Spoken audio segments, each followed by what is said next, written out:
ഇത് ഒറ്റപ്പെട്ട സംഭവമാണോ എന്നുള്ളതാണ് ചോദ്യം. ഇത് ഒറ്റപ്പെട്ട സംഭവമല്ല എന്നുള്ളതിൻ്റെ കണക്കുകൾ നമ്മുടെ മുന്നിലുണ്ട്. ആ കണക്കുകൾ ആദ്യം പറഞ്ഞുകൊണ്ട് ഞാൻ പറയാം.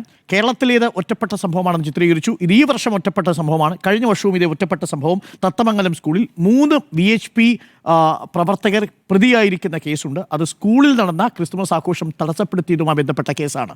അതൊന്ന് ഇപ്പോൾ പുതുശ്ശേരിയിൽ സംഭവിച്ചിരിക്കുന്നു. ഞാൻ ആ വിഷയത്തിലേക്ക് വരാം. അതിനു മുമ്പ് ആ കണക്കുകൾ കേൾക്കൂ. ഈ ഒറ്റപ്പെട്ട സംഭവമാണോ എന്നുള്ളതാണ് ചോദ്യം. യുണൈറ്റഡ് ക്രിസ്ത്യൻ ഫോറം പുറത്തുവിട്ട കണക്കുകൾ നമ്മുടെ മുന്നിലുണ്ട്. ഞെട്ടിപ്പിക്കുന്ന കണക്കുകളാണ്. പലതവണ ഇതേ ഫോറത്തിൽ ഇരുന്നു കൊണ്ട് ഇതേ കണക്കുകൾ നമ്മൾ ഉദ്ധരിച്ചിട്ടുള്ളതുമാണ്. എന്താണ് കണക്കുകൾ പറയുന്നത്? നരേന്ദ്രമോദി സർക്കാർ അധികാരത്തിൽ വന്നതിനു ശേഷം 2014 മുതൽ 2024 വരെ 500% വർധനമുണ്ടായിരിക്കുന്നത് ക്രിസ്ത്യൻ മതവിശ്വാസികൾക്ക് നേരെയുള്ള ആക്രമണങ്ങൾ. ഒറ്റപ്പെട്ട സംഭവമാണ്. അത് ഏറ്റവും കൂടുതൽ റിപ്പോർട്ട് ചെയ്തിരിപ്പിക്കുന്ന 2 സംസ്ഥാനങ്ങളിൽ ഒന്ന് ഈ ഉത്തർപ്രദേശും ഛത്തീസ്ഗഡുമാണ്. അവിടെയാണ് ഉത്തർപ്രദേശിൽ ഇക്കുറി അവിടെ ക്രിസ്മസ് ഇല്ല. പകരം ക്രിസ്മസ് ആഘോഷത്തിനു പകരം അവിടെ വാജ്പേയിയുടെ ഓർമ്മ പുതുക്കുന്ന ദിനമായിട്ട് ആചരിക്കണം എന്ന മട്ടിലാണ് സർക്കുലർ പോയിരിക്കുന്നത്. എങ്ങനെയാണത് ഒറ്റപ്പെട്ട ദിവസമല്ലേ? അത് ഒറ്റപ്പെട്ട ദിവസമാണ് ഈ 25. അതുകൊണ്ടായിരിക്കും അല്ലേ? ഉത്തർപ്രദേശിൽ അതൊരു ഒറ്റപ്പെട്ട ദിവസമാണല്ലോ ഈ 25 എന്ന് പറയുന്നത്. നമ്മുടെ നാട്ടിൽ ഇന്നേ വരെ അങ്ങനെ ഒരു സംഭവം നമ്മൾ കേട്ടിട്ടില്ല. ഇനി ആ കണക്ക് അവിടെ കൊണ്ട് തീരുന്നില്ല. ഈ കണക്കുകളുടെ കേസുകളെല്ലാം കൂടി ഞാനൊന്ന് പറയാം, എങ്കിലും ഇത് പ്രേക്ഷകർക്ക് മനസ്സിലാകൂ. 2014 റിപ്പോർട്ട് ചെയ്ത ക്രിസ്ത്യൻ വിശ്വാസവുമായി ബന്ധപ്പെട്ട് പ്രവർത്തിക്കുന്ന വൈദികരുടെയും പുരോഹിതരുടെയും കന്യാസ്ത്രീകളുടെയും ഒക്കെ നേരെ നടന്ന ആക്രമണങ്ങളുടെ എണ്ണം 139 പക്ഷേ 2014 ശേഷം ഇപ്പോൾ 2024 ഈ കേസെടുക്കുമ്പോൾ 2024 ഡിസംബർ വരെയുള്ള കണക്കെടുക്കുമ്പോൾ ആ കണക്കുകൾ 834. ഇതാണ് 500% വർധനമെന്ന് പറയുന്നത്. എങ്ങനെയാണ് ഇത് ഉണ്ടാവുന്നത്? ഒറ്റപ്പെട്ട സംഭവമായിട്ട് എങ്ങനെ ചിത്രീകരിക്കാൻ കഴിയും? Point number 1. പോയിന്റ് നമ്പർ 2, 2025 മാത്രം കഴിഞ്ഞ ജനുവരി മുതൽ സെപ്റ്റംബർ മാസം വരെ നടന്ന അതിക്രമങ്ങളുടെ കണക്കുകൾ കൂടി പുറത്തു വന്നിട്ടുണ്ട്. അതിൽ 549 കേസുകളാണ് 549 കേസുകളാണ് റിപ്പോർട്ട് ചെയ്യപ്പെട്ടത്. പോലീസ് കേസെടുത്ത് അന്വേഷിക്കുന്നത് എത്രയാണെന്നറിയാമോ? കേവലം 39 മാത്രം. എന്തുകൊണ്ടാണ് അശ്വിൻ രാജിനെ പിടിച്ചത്? ഇത് BJP ഭരിക്കുന്ന സംസ്ഥാനമല്ല. ഇത് CPM ഭരിക്കുന്ന പിണറായി വിജയൻ ഭരിക്കുന്ന ഒരു സംസ്ഥാനമാണ്. ഇവിടെ പ്രതിപക്ഷം കോൺഗ്രസ് ആണ്. അവിടെ ആര് ഇത്തരത്തിലുള്ള അതിക്രമങ്ങൾ നടത്തിയാലും പിടികൂടാൻ ആവശ്യമായിട്ടുള്ള സാഹചര്യങ്ങളുണ്ട്. അതുകൊണ്ട് ഇന്ത്യയിൽ 539 ആക്രമണങ്ങൾ ക്രിസ്ത്യൻ മതവിശ്വാസികൾക്ക് നേരെ നടന്നിട്ടുണ്ടെങ്കിൽ അതിൽ 39 പേരെ മാത്രമാണ് ഈ വർഷം മാത്രം അറസ്റ്റ് ചെയ്തിട്ടുള്ളതെങ്കിൽ ഇതൊരൊറ്റപ്പെട്ട സംഭവമേ അല്ല. 93% കേസുകളും അന്വേഷിക്കപ്പെടാതെ പോകുന്നൊരു സാഹചര്യത്തിൽ കൂടിയാണ് നമ്മൾ ഈ ചർച്ച നടത്തുന്നത്. ഇതാണ് ഇതുമായി ബന്ധപ്പെട്ട എൻ്റെ കണക്ക്. അപ്പോൾ ഒറ്റപ്പെട്ട സംഭവമാണോ? അതല്ല. ഇന്ത്യയിലുടനീളം നടക്കുന്ന സംഭവങ്ങളുടെ തുടർച്ചയാണ് ഇപ്പോൾ പാലക്കാട് പുതുശ്ശേരിയിൽ ഇക്കൊല്ലം നടന്നത്, കഴിഞ്ഞ തവണ തത്തമംഗലത്തും നടന്നത് എന്നതാണ്. ഇനി ഇതിന് പിന്നിലൊരു രാഷ്ട്രീയം. ഇത് കേവലം അശ്വിൻ രാജിന് തോന്നിയ ഒരു ക്രിമിനൽ ബുദ്ധിയിൽ ഉദിച്ചിരിക്കുന്ന ഒരു ആക്രമണമേ അല്ല. നിങ്ങൾക്ക് ക്രിമിനൽ ബുദ്ധിയിൽ ഉദിക്കുന്ന ആക്രമണം എങ്ങനെയാണ് ഒരു ക്രിസ്ത്യൻ വേഷധാരികൾ അല്ലെങ്കിൽ കരോൾ സംഘത്തിന് നേരെ മാത്രം തിരിയുന്ന സാഹചര്യം ഉണ്ടാവുന്നത്? അതിനൊരു പ്രത്യേക സാഹചര്യമുണ്ട്. ഇയാൾ സുജയ് നേരത്തെ പറഞ്ഞു, ഇയാൾ RSSന്റെ ശാഖയിലൊന്നും കൃത്യമായി നിരന്തരം പങ്കെടുക്കുന്ന ആളായിരുന്നില്ല. വേണ്ട, RSSന്റെ ശാഖയിൽ നിരന്തരം പങ്കെടുക്കേണ്ട ആളായിരുന്നില്ല. ശാഖകളിലൊക്കെ പോയിട്ടുണ്ടാവുമല്ലോ. ശാഖകളിലൊക്കെ പോകുമ്പോൾ അവിടെ പഠിപ്പിച്ചിട്ടുണ്ടാവുമല്ലോ. പഠിപ്പിക്കുന്നത് വിചാരധാരയായിരിക്കുമല്ലോ. വിചാരധാരയിൽ തന്നെ പ്രധാനമായിട്ടും 12-ാമത്തെ അധ്യായം വിട്ടുപോകാൻ സാധ്യതയില്ലല്ലോ. അതിൽ തന്നെ ആഭ്യന്തര ശത്രുക്കളെ എങ്ങനെയാണ് പഠിപ്പിക്കുക? എങ്ങനെയാണ് മുസ്ലിങ്ങളെയും ക്രിസ്ത്യാനികളെയും കമ്മ്യൂണിസ്റ്റുകളെയും ആഭ്യന്തര ശത്രുക്കളായി വിചാരധാര എങ്ങനെയാ കണ്ടിരിക്കുന്നത്? എങ്ങനെയാ ക്രിസ്ത്യാനികളെ കുറിച്ച് പറയുന്നത്? വിചാരധാരയിൽ 12-ാമത്തെ അധ്യായത്തിൽ ക്രിസ്ത്യാനികളെ കുറിച്ച് പറയുന്ന അവരെ ഡിഫൈൻ ചെയ്തിരിക്കുന്നത് എങ്ങനെയാണെന്നറിയാമോ? ജീവകാരുണ്യത്തിന്റെ മുഖം മൂടി അണിഞ്ഞു വരുന്ന അധാർമികവും രാജനൈതികമായിട്ടുള്ള തന്ത്രങ്ങൾ പ്രയോഗിക്കുന്നവരെന്ന മട്ടിലാണ് ഈ ക്രിസ്ത്യാനികളെ. ഇവിടെയാണ് കേട്ടോ കേക്കുമായിട്ട് നമ്മൾ പോയത് ഈസ്റ്ററിന്. അധാർമികവും രാജനൈതികവുമായ തന്ത്രങ്ങൾ പ്രവർത്തിക്കുന്നവർ, ജീവകാരുണ്യത്തിന്റെ മുഖം മൂടി അണിഞ്ഞു വരുന്നവർ എന്നതാണ്. ഇത് കേട്ടു വന്നയാളാണ് ഈ അശ്വിൻ രാജ്. ഇത് കേട്ടു പഠിച്ചയാളാണ് ഈ അശ്വിൻ രാജ്. അതുകൊണ്ടാണ് അശ്വിൻ രാജിന് ഈ കരോൾ സംഘത്തിനെ കുറിച്ച് കേൾക്കുന്ന സമയത്ത് ഒരു ബുദ്ധിമുട്ടുണ്ടാവുന്നത്. അതുകൊണ്ടാണ് ഒഡീഷയിലെ തെരുവിലൂടെ നടന്നു പോകുന്ന കരോൾ സംഘത്തിൻ്റെയും സാന്താക്ലോസിൻ്റെയും ചിത്രങ്ങൾ വിൽക്കുന്ന തൊപ്പി വിൽക്കുന്ന ഒരു പാവപ്പെട്ട കുഞ്ഞിനെ കാണുന്ന സമയത്ത് ആ കാറിലൂടെ കടന്നു പോകുന്ന ഒരു സംഘപരിവാറുകാരന് ഇവനെ മർദ്ദിക്കേണ്ടവരാണ്, ഇവനെ എതിർക്കേണ്ടവരാണ് എന്ന് തോന്നുന്നത്. അതും സാന്താക്ലോസും യേശുക്രിസ്തുവും തമ്മിൽ എന്താ ബന്ധം എന്നുള്ളതിനെ കുറിച്ച് പോലും ആലോചിക്കാതെയാണ് കേട്ടോ. സാന്താക്ലോസ് ഒക്കെ വരുന്നത് കഴിഞ്ഞ 19-ാം നൂറ്റാണ്ടിന് ശേഷം വരുന്ന പോപ്പുലർ ഫിക്ഷനിലൂടെ വരുന്ന കഥാപാത്രമാണ്.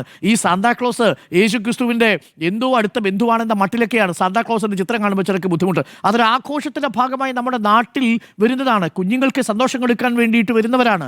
ആ കുഞ്ഞിന് സന്തോഷം കൊടുക്കാൻ വേണ്ടിയിട്ട് മാനിൻ്റെ തേരിലേറി വരുന്ന, മാനിൻ്റെ രഥത്തിലേറി വരുന്ന ഈ സാന്താക്ലോസിനെ കാണുമ്പോൾ നമുക്ക് സന്തോഷമാണ് വരുന്നതെങ്കിൽ എന്തുകൊണ്ടാണ് ചിലർക്ക് സന്തോഷമല്ല വരുന്നത്? അവിടെ അവരുടെ സംഘപരിവാർ ബോധത്തിൽ നിന്ന് വരുന്നത് അതിനോടൊരു വിദ്വേഷമാണ് വരുന്നത്. ഈ വിദ്വേഷം കേവലമായിട്ടുണ്ടായതല്ല കേട്ടോ. അതാണ് എനിക്ക് പ്രേക്ഷകരോട് പറയാനുള്ളത്. ഇതിൻ്റെ ലഘു ചരിത്രം അറിയണമെങ്കിൽ, ഈ മനസ്ഥിതിയുടെ ചരിത്രം അറിയണമെങ്കിൽ നിങ്ങൾക്ക് 1930കളിലേക്ക് പോകണം. 1931 ഹെഡ്ഗേവാറിൻ്റെ മാർഗദർശിയായിരുന്ന BS മൂഞ്ചെ എന്ന് പറയുന്ന, ബാലകൃഷ്ണ ശിവറാം മൂഞ്ചെ എന്ന് പറയുന്ന ഒരു നേതാവുണ്ട്. ആ BS മൂഞ്ചെ 1931 പോയി കാണുന്ന ഒരു നേതാവിൻ്റെ പേരുണ്ട് ഇറ്റലിയിലെ ബെനിറ്റോ മുസോളിനി. അന്ന് ബെനിറ്റോ മുസോളിനിയും ഈ നാസിസ്റ്റ് ജർമ്മനിയിലെയും ആശയങ്ങളിൽ നിന്ന് പ്രചോദനം ഉൾക്കൊണ്ടുകൊണ്ടാണ്.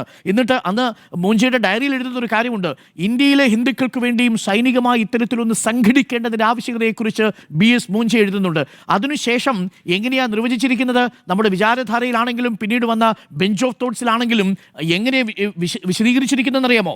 ഇങ്ങനെയാണ് ഗോൾവാൾക്കർ എഴുതിയിരിക്കുന്ന we or our nationhood defined എന്ന പുസ്തകത്തിൽ പറയുന്ന വാചകം ഇതാണ്: ഇത് ഹൈന്ദവ ദേശമാണ്, ഇവിടെ ഹൈന്ദവ സംസ്കാരം, വംശം എന്നീ ആശയങ്ങളല്ലാത്ത ഒന്നും പാടില്ല. എഴുതിയിരിക്കുന്നത് Golwalkar, we or our nationhood defined. 1939 BS Moonje Benito മുസോളിനിയെ പോയി കണ്ട് തിരികെ വന്നതിനു ശേഷം ഹിന്ദുത്വ എന്ന ആശയം ശക്തി പ്രാപിക്കുന്ന ഘട്ടത്തിൽ എഴുതിയിരിക്കുന്ന വരികളാണ്. ഇനി ഒന്നുകൂടിയുണ്ട്, അല്ലെങ്കിൽ യാതൊരു ആനുകൂല്യത്തിനും അർഹതയില്ലാത്ത, ഒരു പരിഗണനയും ലഭിക്കാത്തവരായി ഹിന്ദു രാജ്യത്തിന് കീഴ്പ്പെട്ട് ജീവിക്കണം. ആരാണ് ജീവിക്കേണ്ടത്? ഈ ഹിന്ദു വംശത്തിൽ പിറന്നിട്ടില്ലാത്ത ആളുകൾ ജീവിക്കണം എന്നുള്ളതാണ്. പ്രിയപ്പെട്ട പ്രേക്ഷകരെ, ഇത് യാദൃച്ഛികമല്ല. 1935 ന്യൂറംബർഗിൽ പാസാക്കപ്പെട്ട നിയമത്തിൻ്റെ അതേ തത്വമാണ് ഇവിടെയും ഉൾക്കൊള്ളുന്നത്. അതാണ് ഈ സാംസ്കാരിക ദേശീയത എന്ന് നമ്മൾ ഉയർത്തിപ്പിടിക്കുന്ന ഘടകം. എന്താ അത്? റഷ്യയിലെ പൗരന്മാരല്ലാത്ത മറ്റാരെയും, ഒരു ജൂതനെയും അവിടെ അവർ പൗരന്മാരായിട്ട് കണക്കാക്കില്ല. പകരം അവരെ കണക്കാക്കുക സബ്ജക്റ്റ് എന്നാണ്. എന്ന് പറഞ്ഞാൽ പ്രജകളായിട്ടാണ് കണക്കാക്കുക. നമ്മുടെ ഒരു നേതാവ് ഇടയ്ക്കിടയ്ക്ക് പറയുമല്ലോ, പ്രജകൾക്ക് എന്ന് പറയുള്ളൂ. ഇതൊക്കെ വരുന്നത് എവിടെ നിന്നാ? ന്യൂറംബർഗിലെ ആശയങ്ങളിൽ നിന്നാണ്. ആ ന്യൂറംബർഗ് ആശയങ്ങളെയൊക്കെ വിചാരധാരയിലും ഈ പറയുന്ന വി ഓർ അവർ നേഷൻഹുഡ് ഡിഫൈൻഡിലും ഒക്കെ നിർവചിച്ചതിനു ശേഷം ഇതേ ഇടങ്ങളിൽ നിന്നാണ് ഈ അശ്വിൻ രാജിനെ പോലുള്ള ആളുകൾക്ക് ഈ വിവരം കിട്ടുന്നത്. ഇത് വായിച്ചു പഠിക്കുന്ന ഒരാൾക്ക് സ്വാഭാവികമായും തോന്നും, ഇതിന് കീഴ്പ്പെട്ട് ജീവിക്കേണ്ടവരല്ലേ, ഇവർ പ്രജകളല്ലേ, പൗരന്മാരല്ലല്ലോ എന്നുള്ളതാണ്. പ്രിയപ്പെട്ട പ്രേക്ഷകരെ, ഇന്ന് കാളാണ്ടിത്തറയിലെ സുരഭി നഗറിൽ വന്ന 14 കുട്ടികളിൽ ഏറ്റവും മുതിർന്നയാളുടെ പ്രായം ഞാൻ പരിശോധിച്ചു. 16 വയസ്സാണ്. അതിൽ 12 വയസ്സും 13ഉം 14ഉം വയസ്സുള്ളവരുണ്ടെന്നാണ് ഞാൻ മനസ്സിലാക്കുന്നത്. ഞാൻ കരോൾ ഗാനത്തിന് പോയിട്ടുള്ള ആളാണ്. ഞങ്ങളുടെ ക്ഷേത്രത്തിൻ്റെ നേരെ എതിർവശത്ത് നിൽക്കുന്ന ഒരു ചർച്ചാണ്, ഒരു പള്ളിയാണ്. അവിടെ ആ പള്ളിയിലുള്ള ആളുകൾ ഇവിടെ മണ്ഡലകാലത്ത് ഞങ്ങളുടെ അയ്യപ്പ ക്ഷേത്രത്തിലേക്കും വരും. അയ്യപ്പ ക്ഷേത്രത്തിലുള്ള ഞങ്ങൾ പലരും ഈ പള്ളിയുമായി ബന്ധപ്പെട്ട കരോളിനും പോകും. അന്നൊക്കെ ഈ ക്ലാസ് കഴിഞ്ഞു കഴിഞ്ഞാൽ, പരീക്ഷ കഴിഞ്ഞു കഴിഞ്ഞാൽ അതെല്ലാവർക്കും ഒരാഘോഷമായിരുന്നു. അവിടെ ആരുടെയും കരോൾ ഗാനം കേൾക്കുമ്പോൾ ബുദ്ധിമുട്ടിലല്ല. കരോൾ ഗാനം വരുന്ന സമയത്ത് ആളുകൾ കാത്തിരിക്കും. അവിടെ വന്ന് ആ പാട്ട് കേൾക്കുന്ന സമയത്ത് പെട്രോമാക്സും ഒക്കെ പിടിച്ച് വളരെ സന്തോഷത്തോടു കൂടി ജീവിക്കുന്ന മനുഷ്യരാണ്. ഇവരെ തമ്മിത്തല്ലിക്കാൻ വരുന്ന ചെന്നായ്ക്കളെ തിരിച്ചറിയുക എന്നത് മാത്രമാണ് നമുക്ക് പറയാനുള്ളത്. ഇതൊരൊറ്റപ്പെട്ട സംഭവമേ അല്ല എന്നുള്ളത് പറയാൻ വേണ്ടിയാണ് ഞാൻ ഈ കണക്കുകൾ കൂടി സൂചിപ്പിച്ചിരിക്കുന്നത്. ഇത് തുടരുക തന്നെ ചെയ്യും. ഇപ്പോൾ ഏത് കേക്കുമായി വന്നാലും മനസ്സിലിരിപ്പിതാണ്. നിങ്ങൾക്ക് ഇല്ല, ഇത്തവണ കേക്കില്ല. മാത്രമല്ല ഈ വിചാരധാരയിൽ പറയുന്നത് ഔട്ടിംഗ് ദ ക്രിസ്ത്യൻസ് എന്നാണ്. ക്രിസ്ത്യനുകളെ പുറത്താക്കുക എന്നുള്ളതാണ്. ഔട്ട്റീച്ച് പ്രോഗ്രാം പറയുന്നത് ക്രിസ്ത്യൻസിലേക്ക് ഔട്ട്റീച്ച് എന്നുള്ളതാണ്. ഇപ്പോൾ ക്രിസ്ത്യൻസിനെ ഔട്ടാക്കണം എന്നതിൽ നിന്ന് ക്രിസ്ത്യൻസിലെ ഔട്ട്റീച്ചിലേക്ക് BJP രാഷ്ട്രീയമായി പരിവർത്തനപ്പെട്ടത് മാനസാന്തരമാണെന്ന് ധരിക്കരുത് എന്നതിൻ്റെ ഒരു ഓർമ്മപ്പെടുത്തൽ കൂടിയാണ് ഇത്തരം സംഭവങ്ങൾ എന്നുള്ളതാണ്. ഇത്തരം സംഭവങ്ങൾ പുറത്തു വരുന്നത് സ്വാഭാവികമാണ്. അതുകൊണ്ട് ഇത് കേവലം ഒറ്റപ്പെട്ട സംഭവമേ അല്ല. ഒരു തിരുത്തുകൂടിയുണ്ട്. കാളാണ്ടിത്തറ RSSൻ്റെ കേന്ദ്രം തന്നെയാണ്, അക്കാര്യത്തിൽ ഒരു സംശയവുമില്ല. അവിടെ 10-15 വർഷമായി അവിടെ CPMൻ്റെ റെപ്രസെൻറ്റേറ്റീവ് ഇല്ലായിരുന്നു. ഇത്തവണ അവിടെ വിജയിച്ചിരിക്കുന്നത് 15 വർഷത്തിന് ശേഷം ഒരു CPM മെമ്പർ അവിടെ ജയിച്ചിട്ടുണ്ട്. ലതിക എന്ന ആളാണ് ഇപ്പോൾ ഈ കാളാണ്ടിത്തറയിൽ മെമ്പറാണെന്ന് ഞാൻ മനസ്സിലാക്കുന്നത്. അപ്പോൾ ഈ വിഷയത്തെ ന്യായീകരിച്ചു കൊണ്ടുവന്ന C കൃഷ്ണകുമാറിനോടും ഷോൺ ജോർജിനോടും ചോദിക്കട്ടെ, നിങ്ങൾക്ക് ഇതെങ്ങനെ സാധ്യമാവുന്നു? 14 വയസ്സുള്ളൊരു കുട്ടി 16 വയസ്സുള്ളൊരു കുട്ടി മദ്യപിച്ചാണ് വരുന്നത് എന്ന പാർട്ടിയുടെ ഉത്തരവാദിത്വമുള്ള ഒരു നേതാവ് എങ്ങനെയാണ് പറഞ്ഞത്? എന്ത് ബോധ്യത്തിന് അടിസ്ഥാനത്തിലാണ് പറഞ്ഞത്? പിന്നീട് അങ്ങ് പിൻവലിച്ചു, അത് നന്നായി. പിന്നെ മാന്യമായി കരോൾ നടത്തിക്കൊള്ളണം എന്നാണ് പറഞ്ഞിരിക്കുന്നത് കേട്ടോ.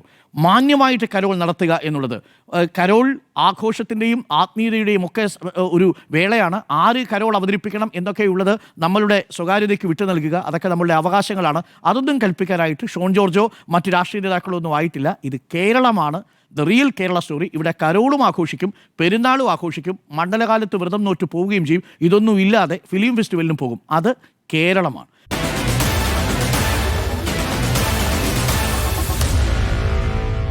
Meet the editors.